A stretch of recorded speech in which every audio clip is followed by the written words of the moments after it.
Do you have that thing where you can't really sleep, or you just know you're not going to sleep, so then you just decide, even though the lighting's really bad, to film a bunch of booktube videos?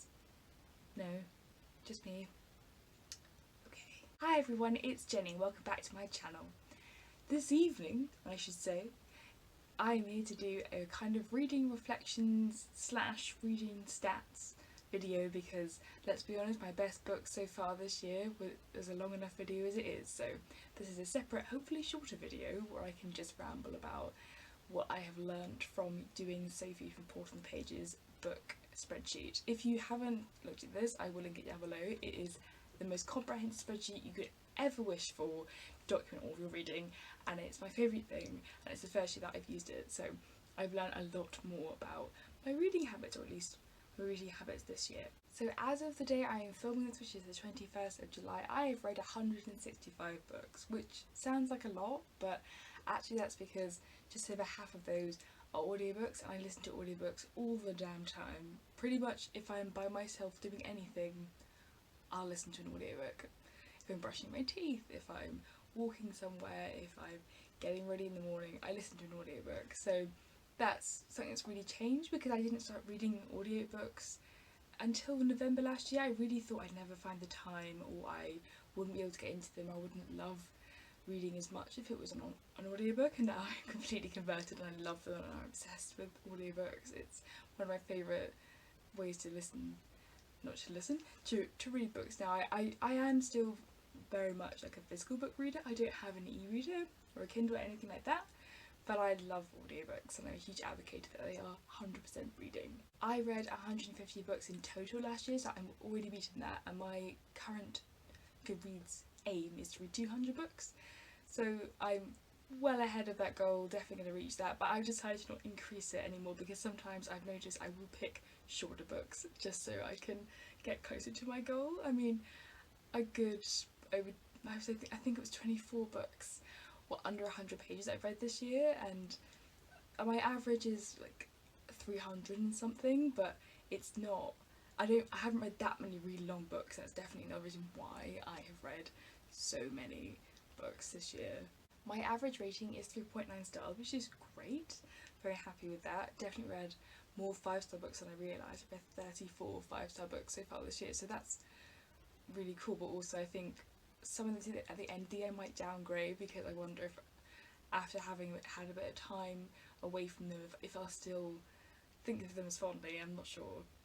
Today, according to the spreadsheet, I have an exactly even gender split of authors that I read, but what was really interesting to me is that the books that I bought this year have been almost all by women, and also both of my favourite books of 2018 and my favourite books so far of 2019 have been predominantly by women. So it's not something I noticed until I look back at it, but I actually seem to enjoy books by women more, and maybe that's something I should look at and try and favourite, because at the beginning of the year it was definitely very male heavy authors, which is kind of inevitable when I read classics like I do, but even so I read a lot of books that aren't classics. And on my shelf I would say I also probably have more male than female authors, so that's just an interesting thing that I now know that I probably wouldn't know before. One sad thing though that the spreadsheet pointed out to me is that I've only 18% of the books that I've read are by people of colour, which is sad, but again in some ways not surprising because I'm trying to focus on the books on my TBR this year. I don't have many books by authors of colour compared to how many I have by white Western authors, so it's something that I would actually improve, but I think isn't going to change too much until I start like buying more books or borrowing books from the library, but because I have so many on my TBR I don't want to borrow any books from the library yet. So yeah, it's the same as I've only read 7-8 books that are translated, so that's another thing that I would like to improve on, but I just need to kind of get through what I've got at the moment and then I'll try and read more diversity. I think sometimes if I try and make an aim like I must read translated fiction book every month, I don't do it. If I try and pressure myself into reading really specifically about a genre or something, then I just feel like it's pressured and I won't necessarily enjoy it, so I'm going to try and just relax about that and gradually over time be a bit more conscious of it and change it. I also think Britain is not very good, this is an excuse, but it's not very good at promoting authors of colour at all. There are very few prominent black authors that I could name to you. Very, very few. And it's sad that they don't get as much of the platform. And I think that's another part of it, as someone who studies classics as well, like, you're just not aware as or really taught books, even just in school and generally, by authors of colour. So that's something that I think just generally needs to change in people's reading horizons. So in terms of my actual reading goals, which I haven't talked about properly, I think, somewhere, because I started my channel later in the year, I really wanted to finish reading all the Bronte novels. So I had The Professor and Shirley left. They do have, from Oxford World Classics, a kind of collection of Gondel stories and Glasswell stories, and there's sort of children's fictional writing that they're all four Bronte children created together, but I'm not sure I want to read that because I just don't think it's going to be that cohesive or I'm not sure. I might read it, let me know if you think I should. But I've only got Shelley left to read now, so that's good. I think I'm going to read that in October. But I also will say that I read The Professor recently because I was sort of panicking. I hadn't read one of the two books and I didn't like it, and I was so disappointed, and I wonder if part of it was again that prescribed reading of, oh yeah, I've got to read this, and I just forced myself to read it at the wrong time and I wasn't really feeling it. I also went into it with low expectations because no one says that that's a great book, particularly because it's her debut and it wasn't published during her lifetime. So I don't know if I just let those negative expectations influence me too much, but I still want to finish because I've only got Shirley left, so might as well. So that's good. And then another one of my aims was that I wanted to read all of the Penguin Mini Moderns that I didn't read because I got very overexcited and bought them all last year. And I have 20 of these left to read. That's including there are 3 on my TBR, not this one.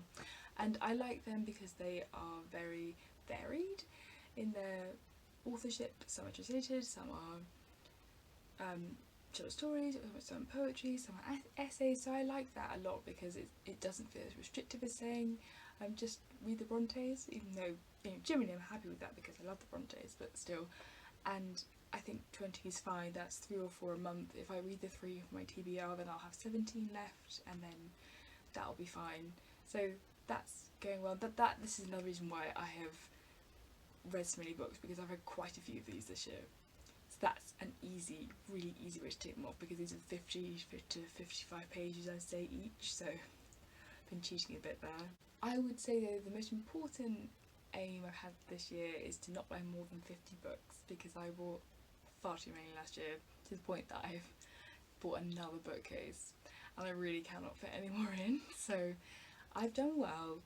I know 50 seems like quite a lot, but I've bought 31 so far, which is more than I should have bought at this point in the year technically, but I'm being good, and I have got used to not always buying a book when I go to a bookshop. I can just browse now and go, and I know I'm not going to buy anything, and be stricter with myself.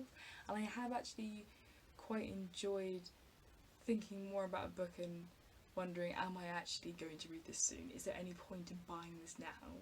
Or is it a book that I really do want to read but it will sit on my shelf in 2 years? Because I would quite like to get to the point where I read a book within a year of having bought it. I think a year is fine. But I think when it gets beyond that, it's just going to be neglected forever. So I think with the help of documenting it, it will make me stay to this goal, and I should be able to do it. And I'm thinking next year of making it an even smaller number of books that I'm allowed to buy, and we'll see how that goes. But for now, I'm alright, I'm doing alright. I just need to stop making a list of all the books I'm definitely going to buy, because it could get past 19 so quickly. And then my final goal was to get my TBR down to under 200 books, because it was at 300 books at the start of the year. And for context, on my Goodreads, my TBR is just the books I own, because if I added all the books that I just want to read to my TBR, it would be about 1,000 books long at this point. And that was just me out way too much. So I'm on 214 as of when I film this.